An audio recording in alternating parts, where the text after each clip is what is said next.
of copying its popular web banner and wants Providian to stop running the ad and pay damages. And if you're not sure if you want to have kids, we'll show you a new interactive toy that lets you take parenthood on a virtual test drive. Those stories and more coming up in just 1 hour.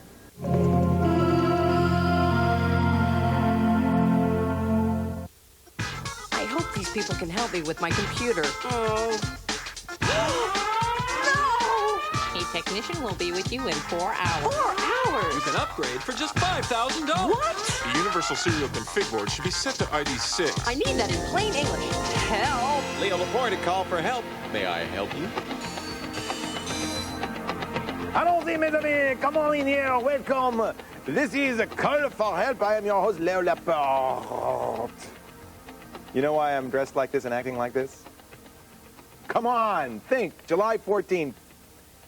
It's Bastille Day, the day on which we stormed the Bastille and made the Free France, Liberté, Fraternité, that other thing. This is, forget it. Just forget I even mentioned it, okay? This is the show, we talk about computers. No politics. No politics. We talk about computers here every single day, Monday through Friday from 7 to 8 p.m. We answer your computer questions. We help demystify the subject. We try to help you and all of us together get the most out of these things. This thing that I believe really is changing the world and yet sometimes seems like the tool of Satan. I mean, this thing can make you crazy, the personal confuser. If it's making you crazy, fear not. Help is at hand. And here's how you can get some help or play along or ask a question or answer a question or, you know, all of those things. You can call me. There are 3 ways to play. Call me, 888-989-7879. Phone lines are open. Operators are standing by right now. You can email me, and I collect the email during the show. Every few minutes, I go out and get the latest email and see what people are saying. A lot of times, great answers to questions come in through the email. That's why I read it through the show.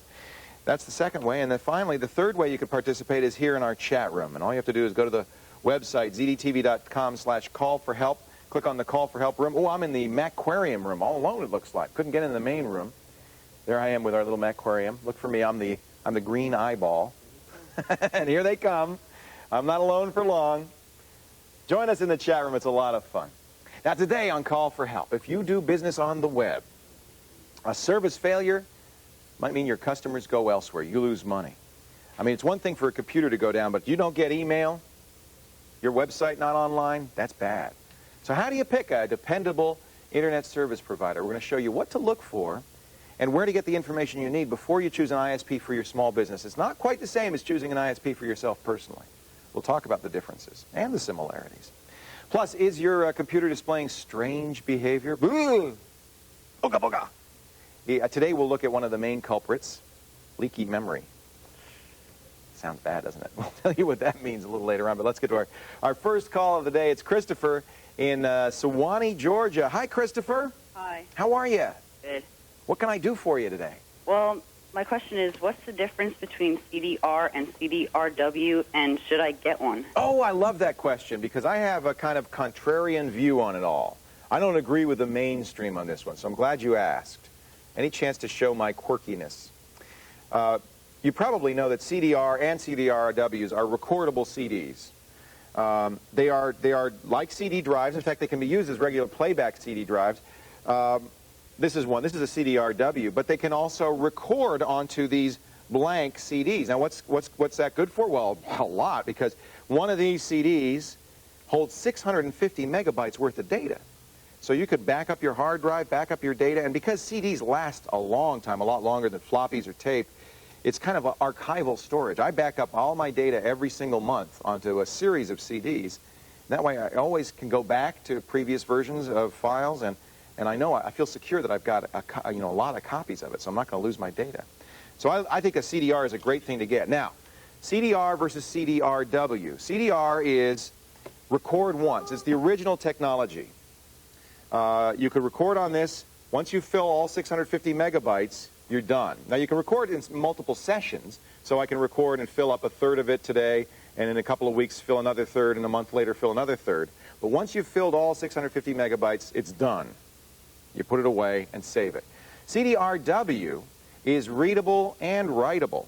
I mean, so it's basically it's erasable. RW. Record should be RE, or like record erase. What it is it's you can record data on here, just as you would a CDR, but you can also erase data and re-record it.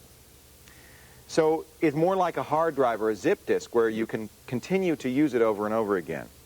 Now the blanks for CDR, the ones you record once, are between $1 and $2. They're cheap. If you buy enough of them, like we did, this is from a stack of 100 of them, it was 83 cents per. I mean, that's cheap. The CDRWs are more expensive, anywhere between $10 and $20 for a blank, same size. Now, of course, you can use them over and over again. I have an RW at home, Christopher, and I only use it as a CDR. I never use the rewritable ones.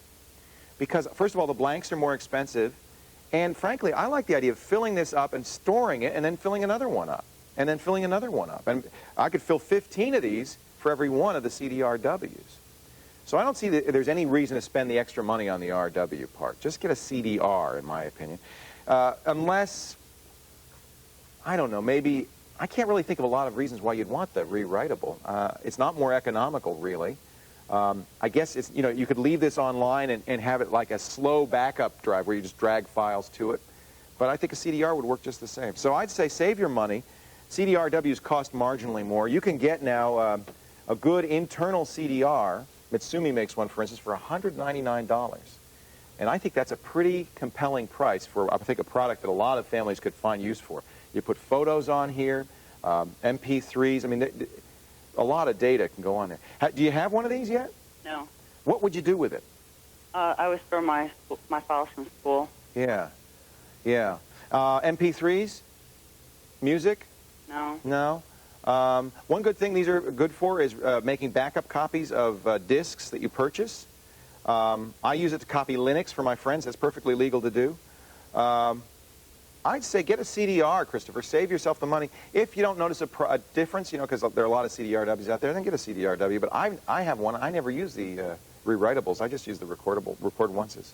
Okay? Does that make sense to you? Yeah. Yeah. And I would take a look because the prices are very good. Right now, PC Magazine recommends, and I agree, this smart and friendly CDRW, and they like the Philips CDRW. Those are two very good brands. But the Mitsumi for $199, boy, that sounds like a pretty good price. And Mitsumi makes a good quality product, so I'd be happy with that, too. Okay? Okay. Take care, Christopher. Thanks for calling. I appreciate it. Thank you. See ya. All right. Time for our AOL Tip of the Week. And it's good news for AOL subscribers everywhere. Now you can get your AOL mail anywhere. There's a new website, and I want to thank very much the viewer who wrote me with this information. We were talking about this a couple of weeks ago. Somebody said, I want to get my AOL mail, but I don't want to use AOL to do it. What if I'm on the road or whatever? Well, here's a website that will get mail from almost any account. It's called MyTalk. Let me just log in here. Well, I can't even remember. What is my... I can't remember my password. I think this is it. Let's see if I can log in. No, it didn't. Well, I don't have to log in. You can create an account with MyTalk, and it allows you to get mail from America Online, CompuServe, Prodigy, plus normal pop mail accounts, and it does it all for free. It's from a company called General Magic. You may remember they've been around for a long time. They made some really interesting stuff, including a thing called Portico, which was kind of a secretary on the internet.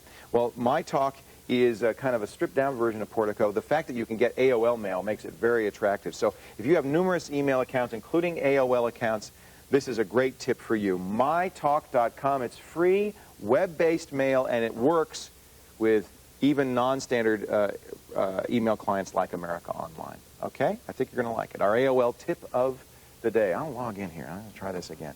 Coming up next, when your home internet connection goes down, it may just be a temporary annoyance.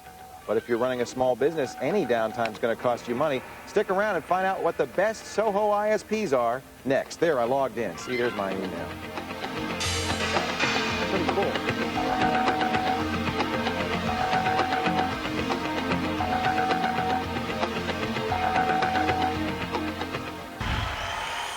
July 21st, the Macworld Expo is coming to New York. Now you can visit it live online. Go to ZDTV.com and get streamed coverage of all the important events at Macworld.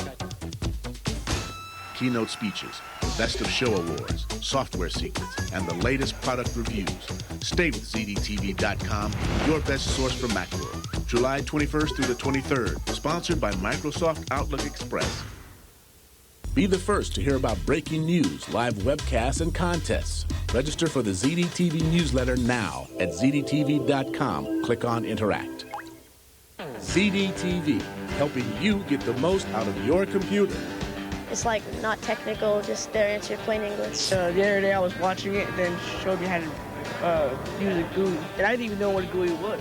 If you're into computers, you have to have ZDTV. Realize that there's a phenomenon with ZDTV. I love Leo.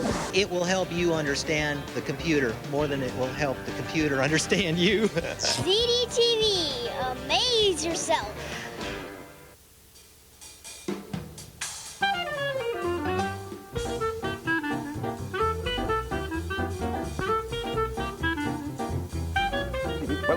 Welcome to a new edition of SOHO, wherein we help out our small office, home office users, SOHO, SOHO, get it, huh? With their questions. If you're running a business, you're going to need some form of internet these days. I mean, if you don't have an email account, and it probably shouldn't be at AOL.com, right? You should have your own email account with your own name, and maybe even a lot more, maybe a website. Maybe you're looking for e-commerce services, multiple email accounts for each of your employees. But there are so many internet service providers out there, some aimed at the home user, some at the small business, some at the big business. How do you choose an ISP that's right for your business? Joining us right now, Jonathan Schmidt. He's the manager of an interesting group, the Internet Appliance Group at Nortel Networks. Yes. It's great to meet you, Jonathan. Thank you. What is an internet appliance? Small box that you plug into your network when you want to get more out of your internet enjoyment. Like email or, well, you know, Nortel makes a phone. I remember I have one at home. Oh, yeah. That you can get email on. So it's that kind of thing? Well, actually, it's once you're on the internet, it first gets you on the internet, and then it'll make it faster, better, more secure. So you deal with people all the time who are in small businesses, right, trying to get internet access, right, trying to get into the 90s. What are some of the concerns that small businesses have that are different from you and me at our house getting online? Most of the small businesses have no access to the internet in general. A lot of the surveys say 80% of the businesses are online, but that means some guy in the accounting department's got an AOL account with a modem. Usually that's what it means, isn't it? Right. And in fact, a lot of times the guy up top is kind of anti-computer. Oh, yeah, he's scared. He does, and he's afraid of it. And the guy who's administering the LAN, he's terrified whatever he's going to do is going to take the LAN down, but he needs to get internet piped through the company. When you say LAN, we're talking about the network that right, all the computers are hooked up to, right, so they can share files and printers. And ultimately, you'd like to have them share internet access over the network, right? And he can become a hero with any one of a number of small devices that range from a few $100 to $600 on the market. And they can turn that LAN administrator into a hero overnight because he can get on the internet, call up a cheap, standard single-user account, right, call him up, say, Joe's Internet.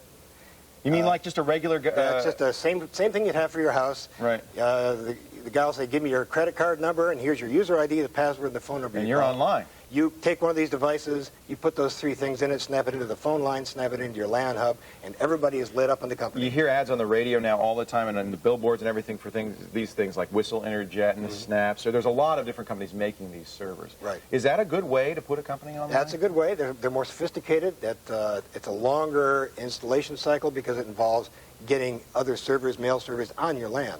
So, okay, now let me, just to back up so I understand this.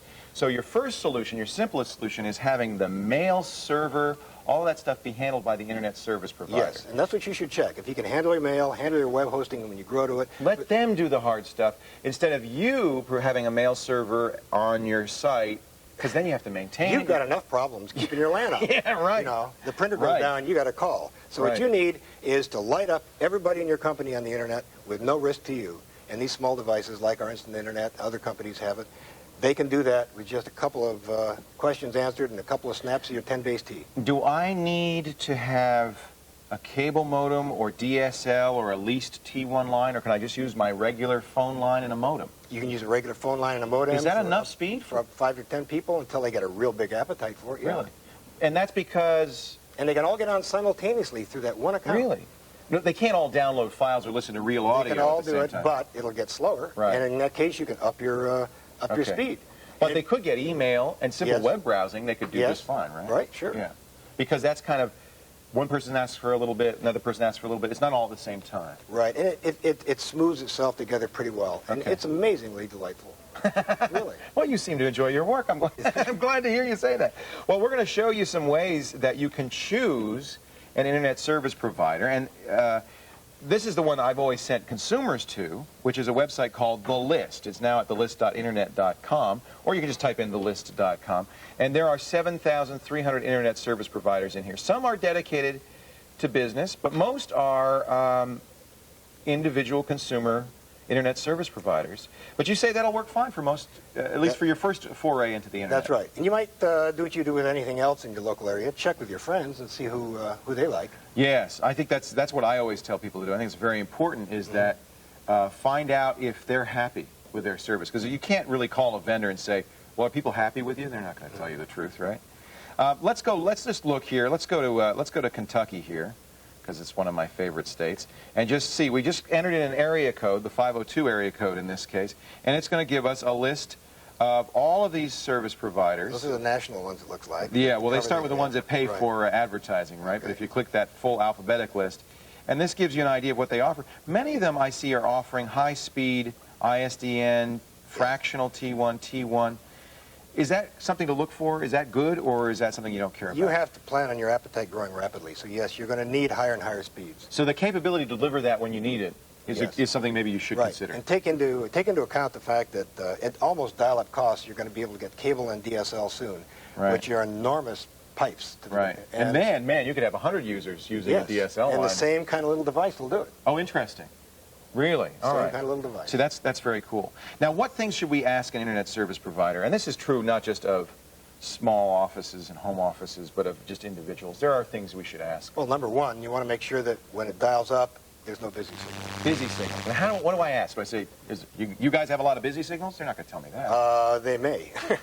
But how many modems, users they have per a modem? Maybe 10 to 1? 10 to 1 is, that's the that's the maximum. Any more than 10 users per modem, you're going to get busy signals at peak times.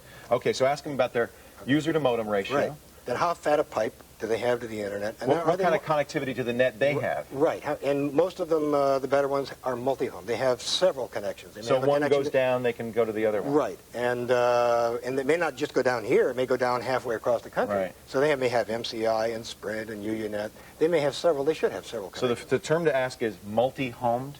Well, how many connections to the internet they have? How many connections? How fast those connections are? And how fast they are. Okay, faster's good.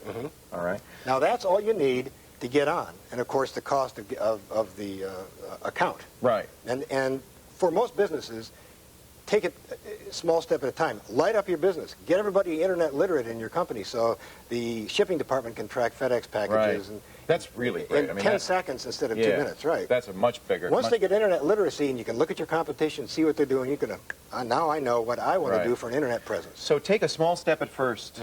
Don't say, I'm going to do the website, the email, the whole thing. Just get online first. Light everybody up. That makes a lot of sense.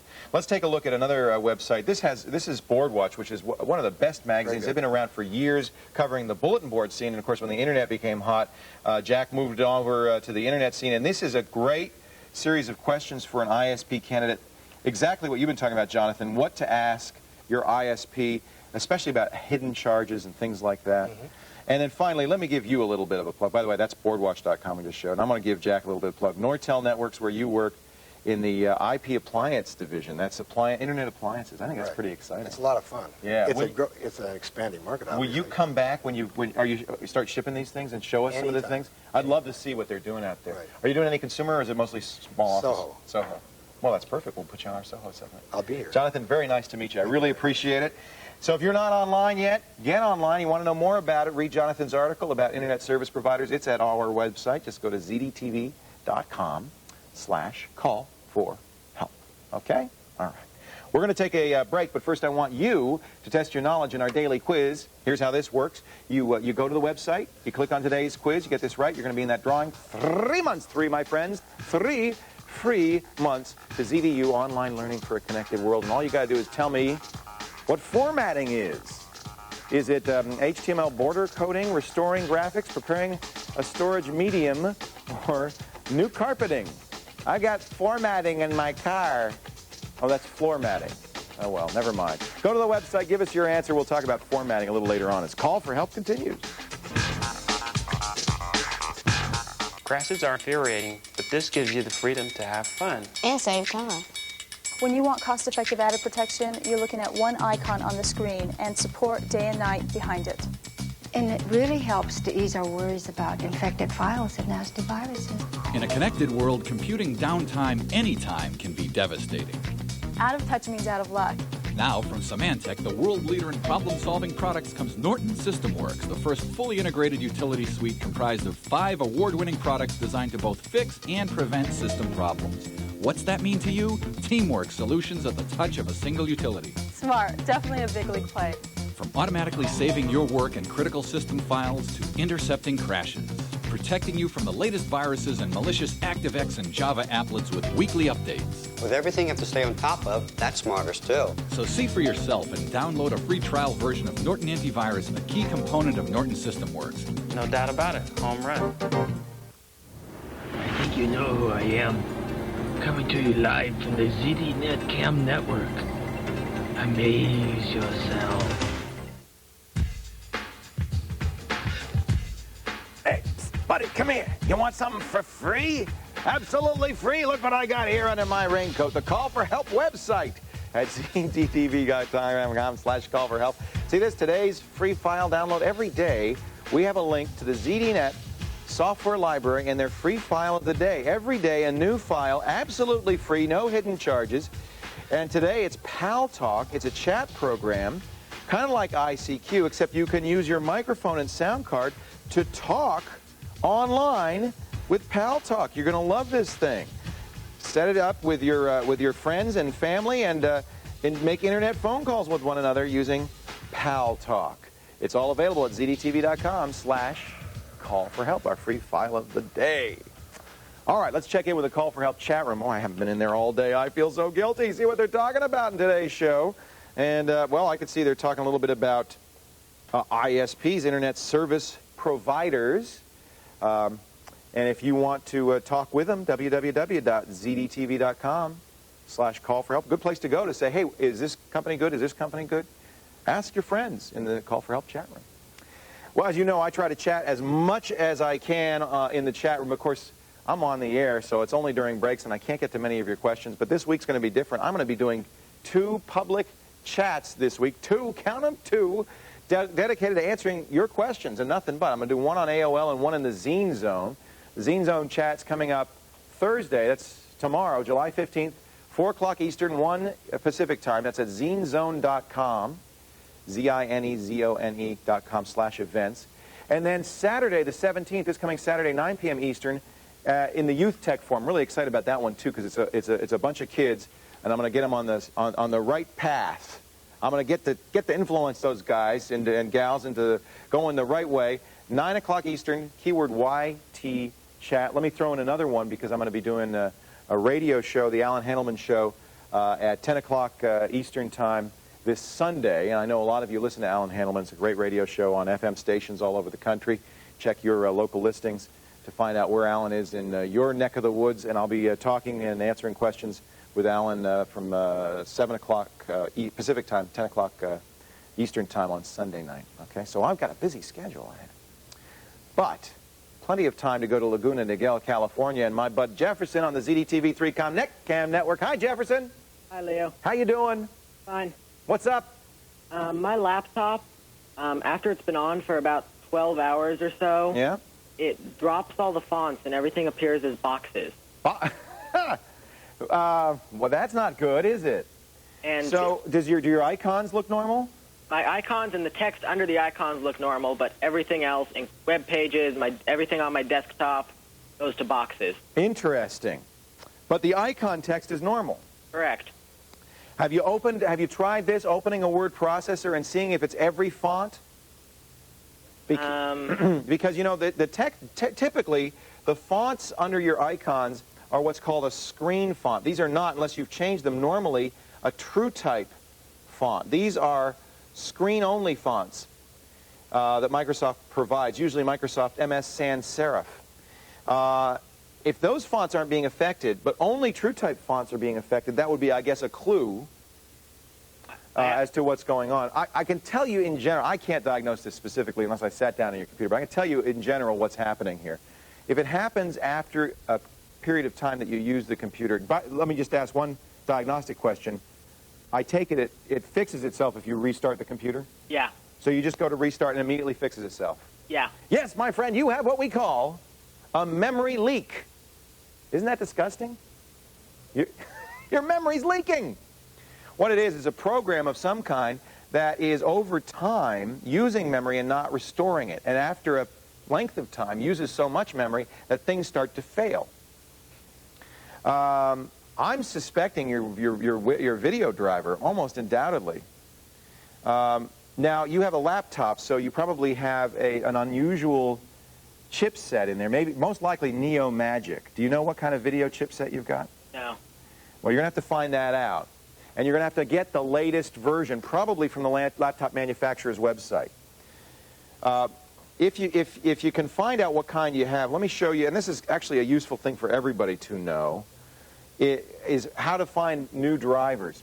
What happens is video drivers are very finicky, and if there's something wrong or it's a buggy video driver, a video driver that's got a memory leak, this is exactly the kind of thing that can happen. I asked you about your icons because it's not unusual for icons to get blacked out.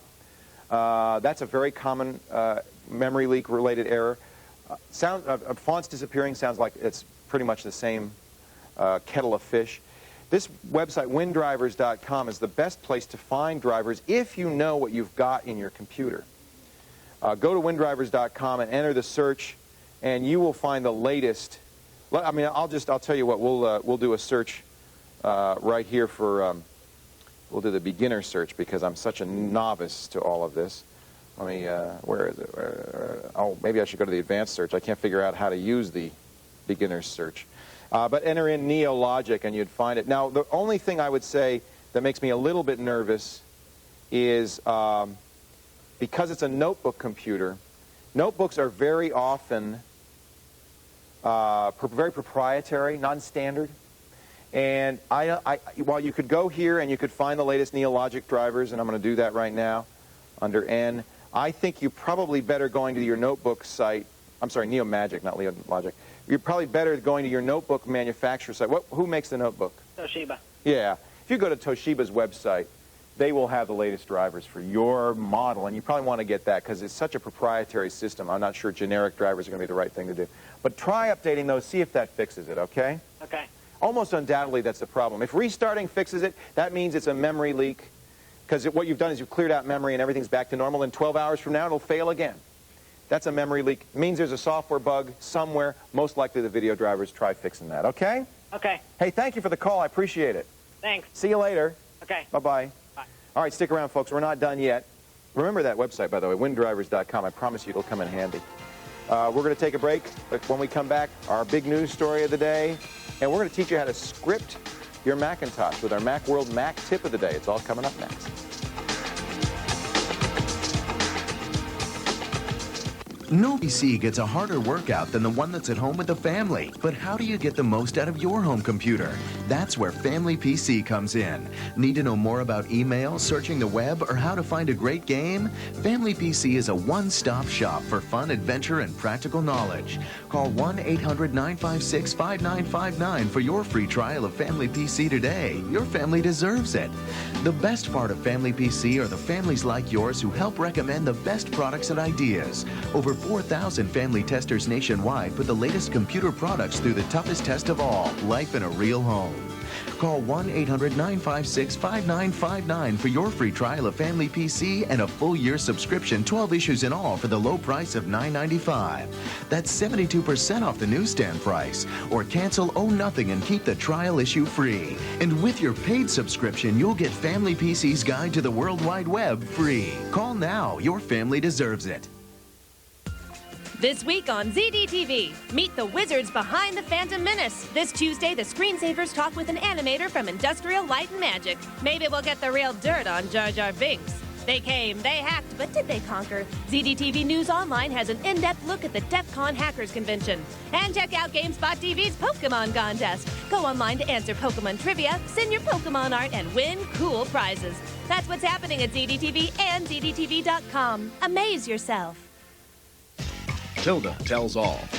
In a full-on hacking competition, a group known as the Keebler Elves broke into the federal weather website. Ooh, weather website. How subversive. Almost as exciting as the time they hacked into the Agricultural Department of Food and Nutrition. Now, if they wanted to be really cool, they should start by hacking into the Martha Stewart. The views expressed in Tilde Tells All are not necessarily those of ZDTV.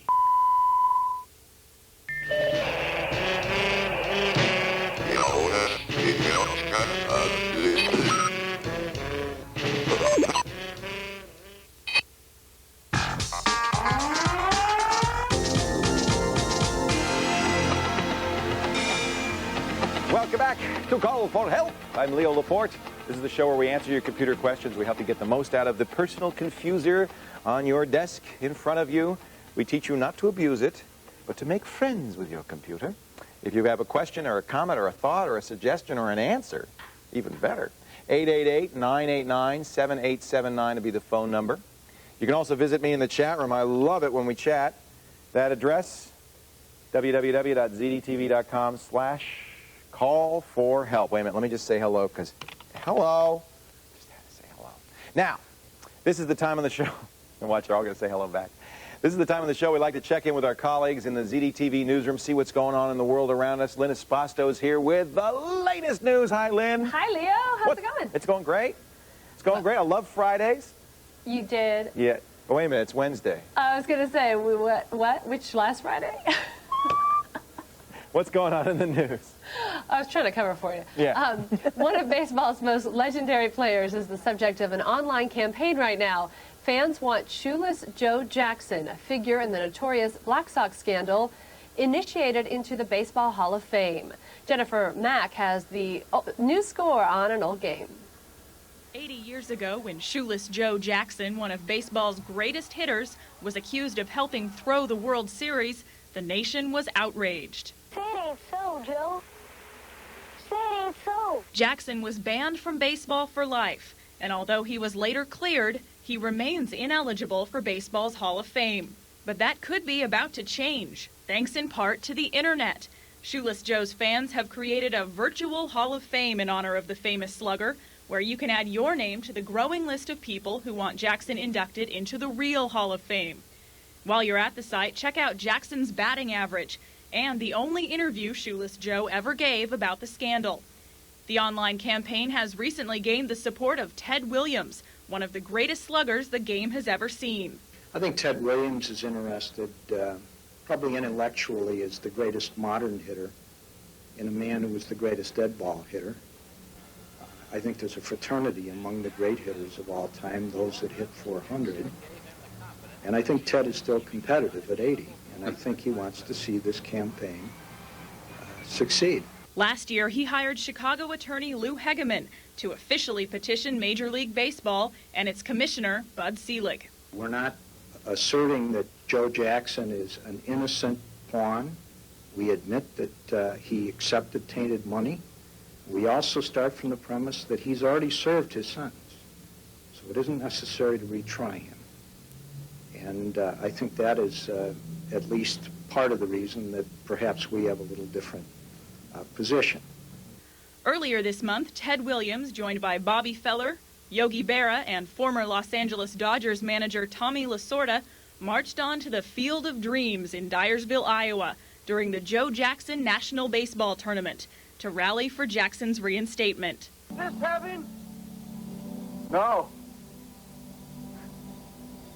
It's Iowa. The dream may be coming true. Commissioner Selig has agreed to review Jackson's case. For ZDTV News, this is Jennifer Mack. Now that site is blackbetsy.com, Jackson's nickname for his bat. In addition to all the stats and the petition, Long Gone Collectibles is offering a remake of his famous black baseball bat, $150 a pop. Leo? I'm not sure I'm behind this one. Thank you, Lynn. I appreciate it. All right, well, you enjoy the rest of your Wednesday. My weekend is coming someday. Thank you, Lynn. See you later. Bye-bye. For more on this story, what do you think? Shoeless Joe in the hall? Nah. For For more on this story and the latest technology news, tune into the ZDNM reports throughout the day right here on ZDTV. Or you want it on demand, you can go anytime you want at ZDTV.com. Time for our world-famous Macworld Mac Tip of the Day. And today's tip, automate your Mac with Applescript. And here from Macworld Magazine to take us through the steps, the lovely and talented Allyson Bates. Hi, Allyson. How are you? What is Applescript? Well, Applescript is a programming language for the Mac. Oh, no, now you're not going to teach us how to program, are you? No, because I can't teach you that. Oh, but, I'm going to teach you an easy way to create scripts. Really? So you don't have to know how to program to use Applescript? No, otherwise I wouldn't be showing it. And I created a script earlier that we've got on your website, and it was really easy. So I'm going to show you what we did. Okay. So how do you open the script editor to start with? Inside Applescript, there's a folder, Apple Extras. Okay. And script editor's in there. Okay. I just launched it earlier. Okay. And the cool thing about this is anything that supports Applescript recordability, so, you know, the Do Finder. most applications support it? Well, it's easiest in the Finder. If you use Okay. it for the Finder to change your backgrounds, to align your aliases. And some your applications desktop. do support it, Right. I know. Right. So this is it's almost like a macro language, yeah? It's exactly it. You're going to create a little mini application. Oh, that's neat. And All right. that's what we're going to try and do right now. All right. Let's try it. When you launch the script editor, it's basically, you know, just a little recorder. So if we'll click on record. So now what is it recording? It's going to record all the actions we do. Your mouse clicks and everything. Wow. All right. So if we wanted to, let's say, change the background. So if you've got two people using the computer and let's say your child prefers a different background. Let's say I want the call for help background. All right, go ahead. Okay.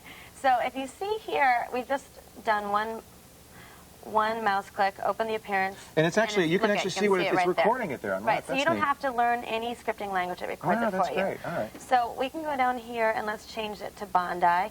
And you simply perform the action, close the window, click back on this and hit stop. So it recorded all of that? So it has recorded, if you look through here, it's recorded our entire action. Except for at the end here, it doesn't say Bondi, it says OT. So this is where you need to tweak it. So, but you could type in anything there.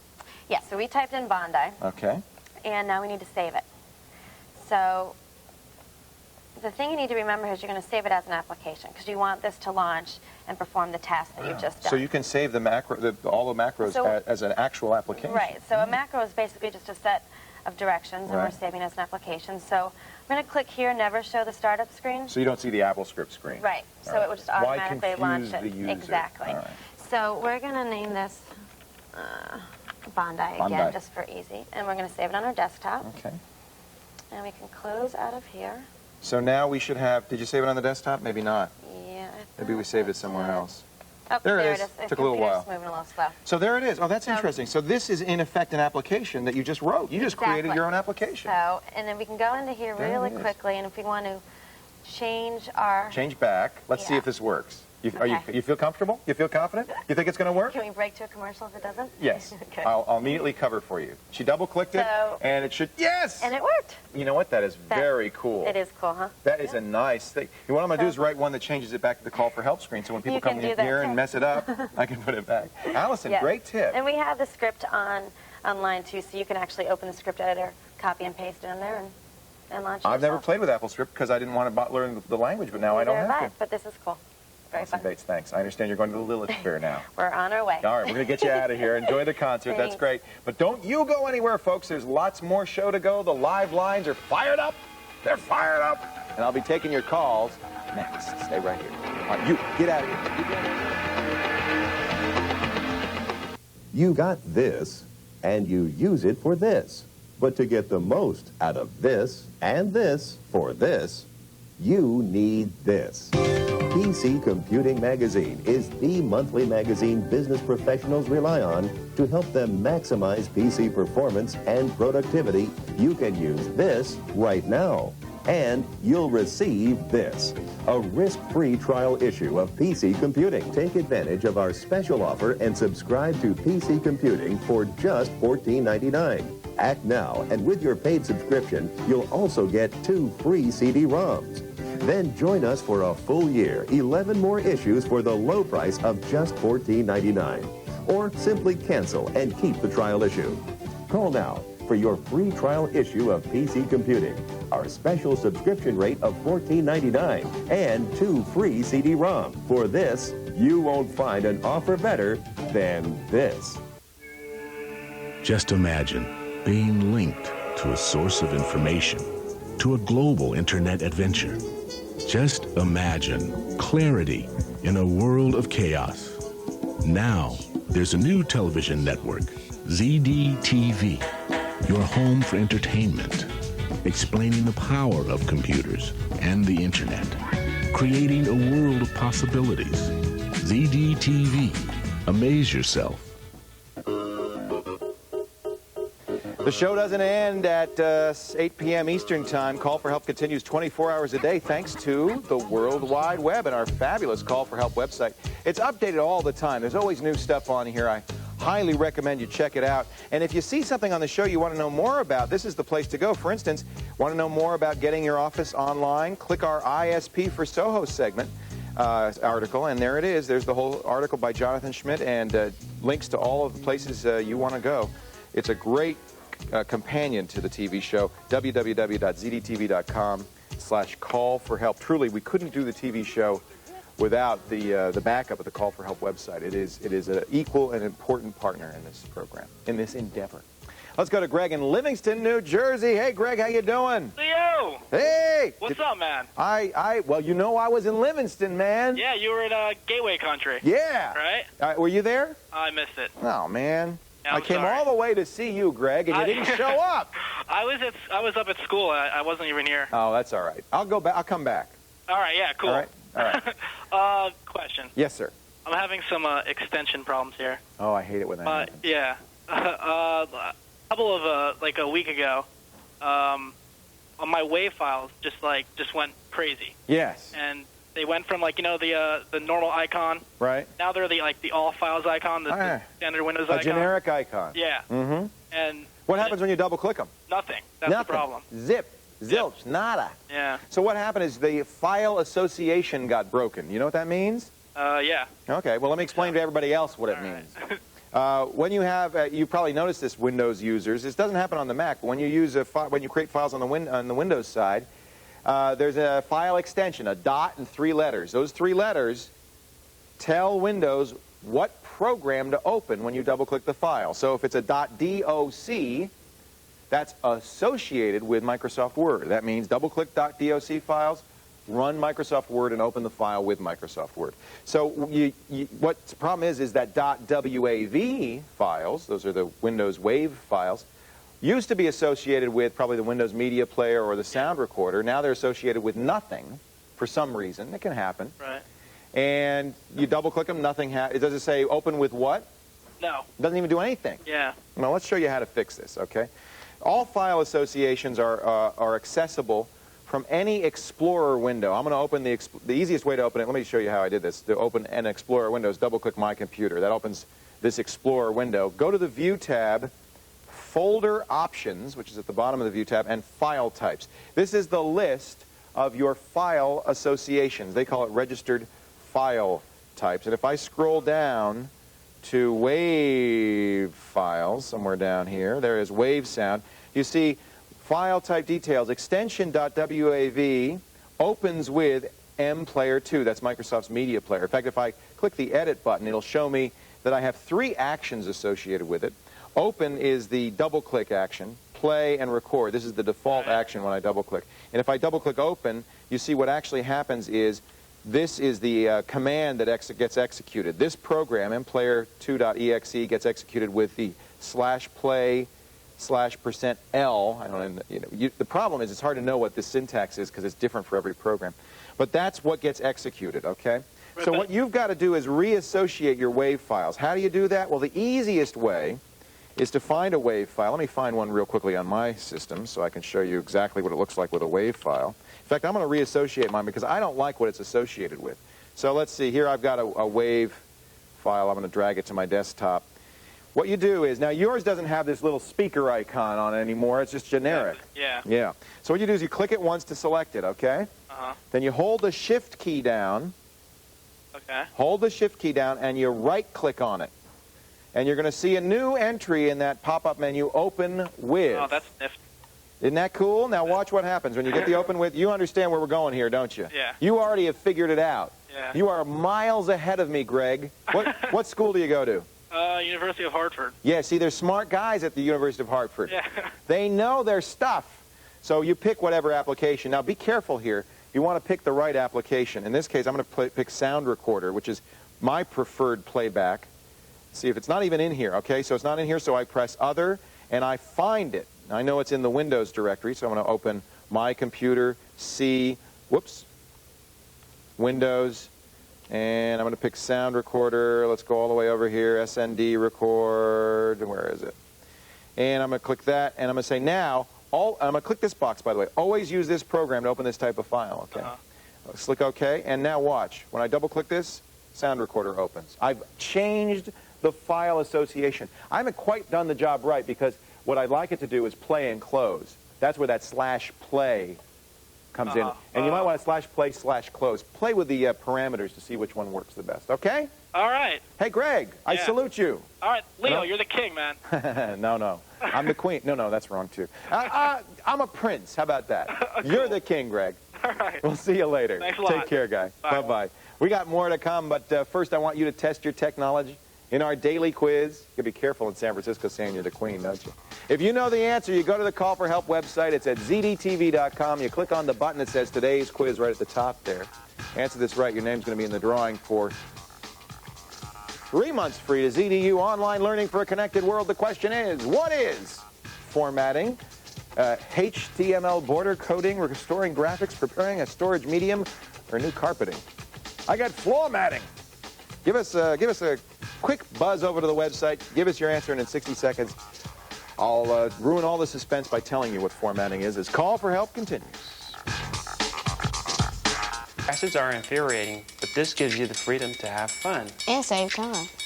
When you want cost-effective added protection, you're looking at one icon on the screen and support day and night behind it. And it really helps to ease our worries about infected files and nasty viruses. In a connected world, computing downtime anytime can be devastating. Out of touch means out of luck. Now, from Symantec, the world leader in problem-solving products, comes Norton SystemWorks, the first fully integrated utility suite comprised of 5 award-winning products designed to both fix and prevent system problems. What's that mean to you? Teamwork solutions at the touch of a single utility. Smart. Definitely a big league play. From automatically saving your work and critical system files to intercepting crashes. Protecting you from the latest viruses and malicious ActiveX and Java applets with weekly updates. With everything you have to stay on top of, that's smartest too. So see for yourself and download a free trial version of Norton Antivirus, a key component of Norton SystemWorks. No doubt about it. Home run.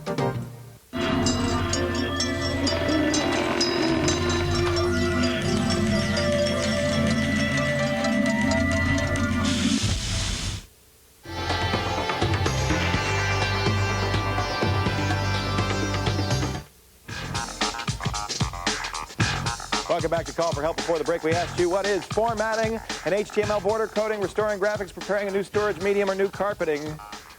The answer would be C, preparing a storage medium. It's usually a disk. Formatting the disk, you know what that is. You're preparing it for reading and writing. It's like if you had a piece of blank paper and you drew the lines on it so that you would know where to write on the paper. If you think of the hard drive as a piece of blank paper, formatting is just putting the lines on there so you know where to put the files.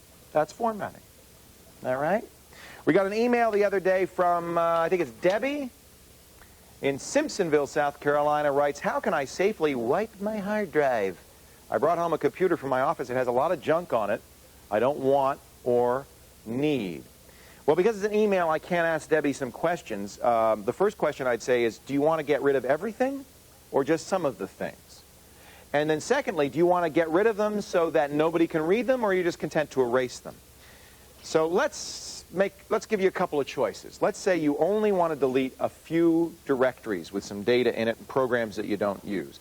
My recommendation is if there are programs you want to uninstall, that you actually go to the control panel and add remove programs, all right? That's the only safe way to uninstall programs. Deleting the folders the programs are in will not work well.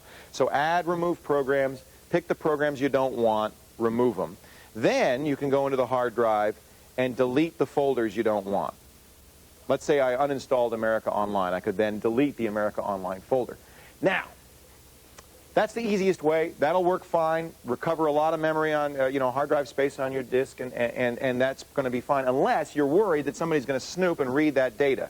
Maybe the guys at the folks at the office said, whatever you do, Debbie, you got to erase this so nobody can see it. Well, as you may know, files that are just dragged to the trash on Windows can be recovered just by opening the trash can. There they are. Look at all this stuff we deleted. Somebody thought it was safely gone. No, no, no, it's right here. And even if I empty the trash by right-clicking and saying empty recycle bin, with an undelete program, I can get those files back in many cases. So let's say now Debbie says, no, I've got to not only delete them, but I got to make sure they can't be recovered, for license agreement reasons or whatever. All right, well, we're going to show you a program that works quite well for that. It's a program I downloaded from the ZDNet software library at hotfiles.com. It is free. It is called BCWipe. And what you're going to do is right-click on the folder or files you want to delete after you install BCWipe and say delete with wiping. Let me show you the options so you can see what's going on. We've talked about this before. Delete with wiping not only erases the data, but erases the data so that it cannot be recovered by an unerased program. In fact, if you use the Department of Defense, see it has a US DOD version. If you use the 7-pass extended character rotation wiping, it can never be recovered even by the most sophisticated tools at the government's availability. Fingertips. Something. What are you laughing at? I lost the word for a second. It's gone forever. All right. So let's say that's the answer to that question. Now, you only want to delete a few things and you want to delete them so they can't be recovered. If, on the other hand, what you're saying is, I don't want anything on there, I want to start with a clean slate. Well, that's easy. First thing to do is make sure you have a Windows install disk and the application install disk for all the applications. You've got all the data off there you want to keep. And you've got a boot disk. Very, very important. Make sure you have a boot disk so that you can start the computer up and reinstall Windows. Once you do that, it's very simple. And this is what I'm going to do. I'm going to restart in MS-DOS mode. I'm going to exit out of Windows, restart in DOS, the C prompt.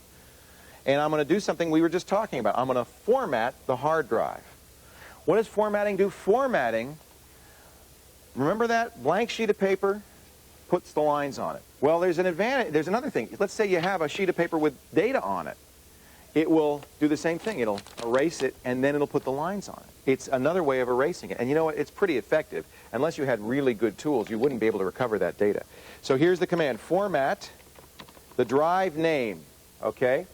If you want to keep the system on it, which I would recommend so that you can boot up, you do /S. If you want an absolute clean format, you don't do /S. /S says copy the system files. I'm just going to do a plain one. I'm going to format it. Wait a minute, should I do this? This is going to erase my hard drive. Oh, what the heck. I didn't really need that. Now look what it's doing. It's actually erasing all the data on the hard drive. This computer is now out of service. Whoops. Well, that's it for the show. Thanks very much for joining me. I've just deleted all the data on my hard drive. Now, we have a backup copy. We'll restore that. Stick around, folks. The answer to your toughest computer question may be next as Call for Help continues. Margot? Margot?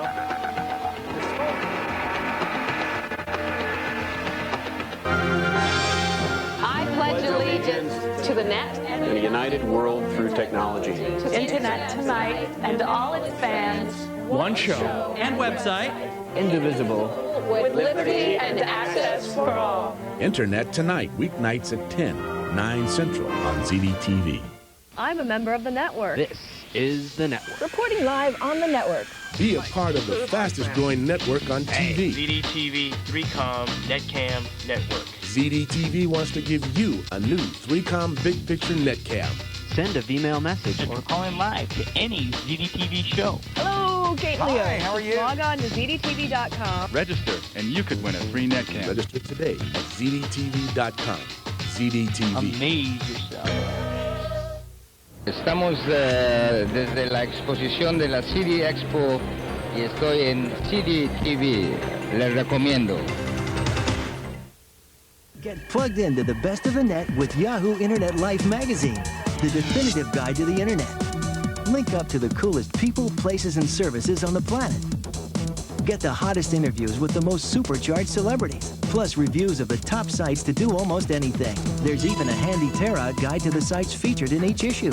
Call now for your risk-free sample of Yahoo Internet Life and check out columns that make almost anything easier online.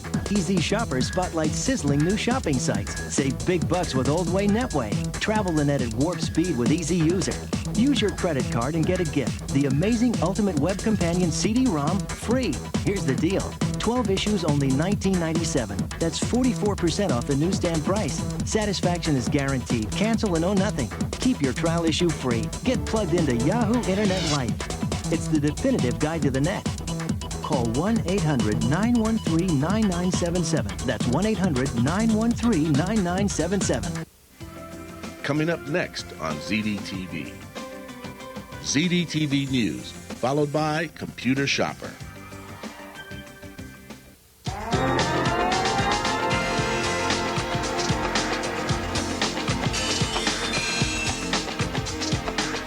Welcome back to Call for Help. Leo Laporte here, answering your questions, talking in the chat room. And there's some great people in there. What are they talking about? They're talking about the fact that I just erased my hard drive on the show. Oh, what the heck. Oh, what the heck. If you want to get in the chat room and make fun of me, go ahead. Go to www.zdtv.com/call-for-help. And every tool, every means at your disposal, that's the word I was looking for, will be in there. www.zdtv.com/call-for-help.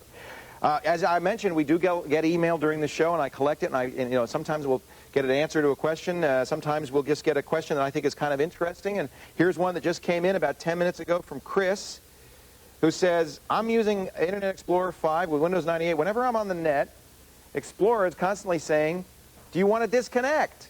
That's really annoying. It gets in the way when I'm trying to surf, and I have to keep telling it to stay connected every 5 minutes. What's wrong, and do you have any suggestions?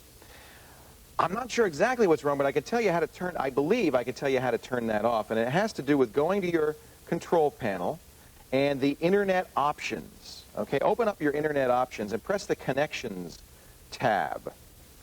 Now, actually, I should, in order to make this work, I need to add, and I'm going to do this, a phone connection right now, because it'll work only with dial-up connections. If you press this Settings button, oh, they've changed it in Windows 98. Let me see if it's still here. Well, it works, it may be just because we're on a LAN, but what you want to look for is there is a button somewhere that says